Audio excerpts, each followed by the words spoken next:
Well, hello. Today is Wednesday for November. Welcome to our daily devotional for today. As we begin, let's pause briefly to consider what we're thankful for today. Let's do that together quietly now.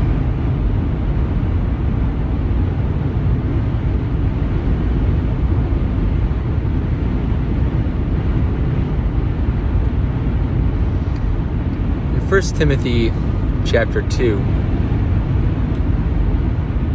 verse 1, Paul the Apostle mentions how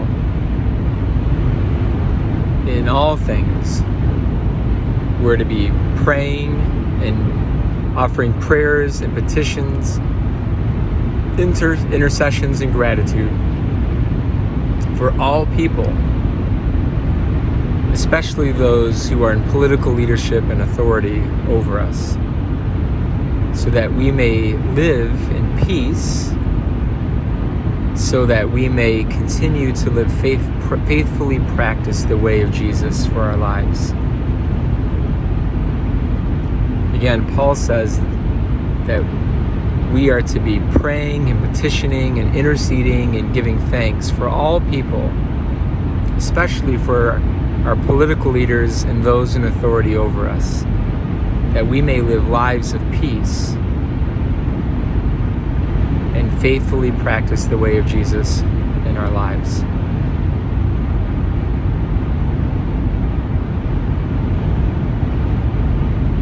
How are you feeling about this verse, this idea today?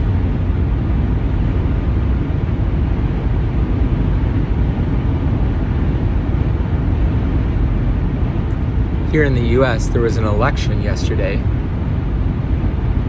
How are you feeling? What are your thoughts? How have you experienced God? What emotions are stirred up in you about this election?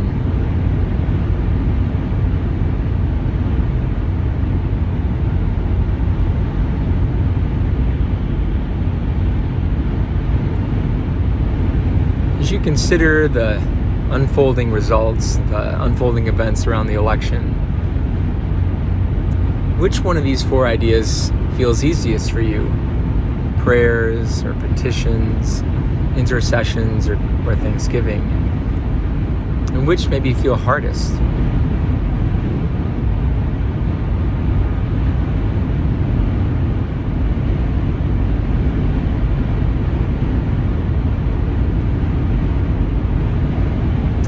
What would it look like for you today to put this idea into practice? You know, what's interesting is the Psalms actually are a great example for us of prayer and petitions, because there are all kinds of Psalms, which really are prayers, all kinds of prayers to God on behalf of how we feel, on behalf of our current political circumstances, for them and for, that would translate for us as well. Some are very rejoicing, some are even angry and frustrated. Some are pleading out for justice. Some are crying out with a sense of, sometimes in the midst of even despair, looking for God to help.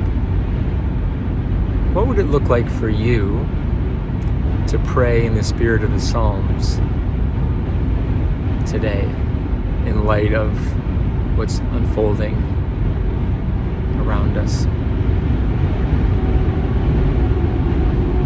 What prayers or petitions, what intercessions and thanksgiving might you offer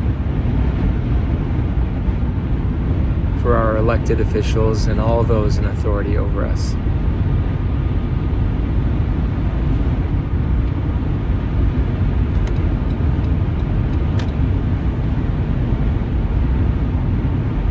True peace, of course, isn't the absence of conflict.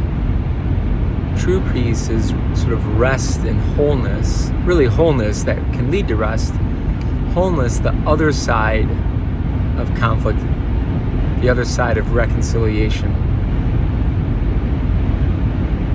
What would it look like for you to practice peace today?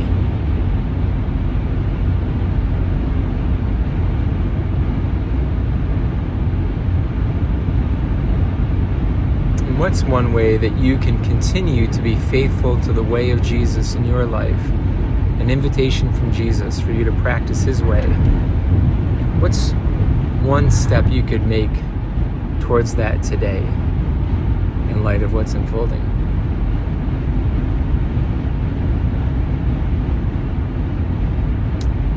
Let all prayers and petitions, intercessions and thanksgiving be offered on behalf of all people, especially those who are in political leadership and authority over us, that we may live lives of peace and be faithful to the way of Jesus for us.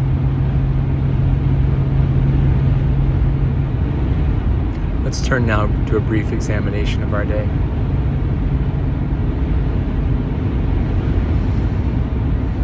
As you pause today and consider the last 24 hours, what memories and moments, conversations and experiences bubble up to the surface for you as times of consolation, when God's presence felt near to you?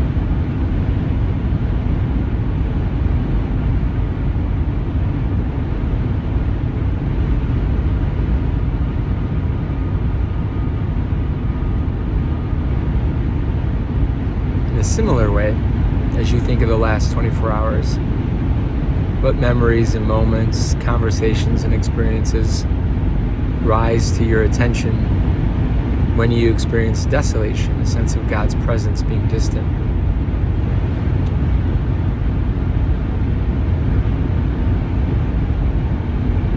And in light of what you've experienced and discovered during this brief reflection and examine, what response can you make to God?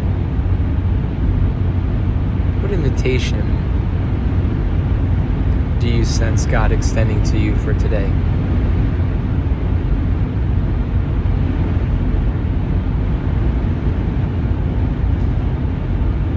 And now, as we close, I invite you to talk to God as you would with a friend, in your own words, about the concerns that you're carrying today. Go in peace, friend. You're loved.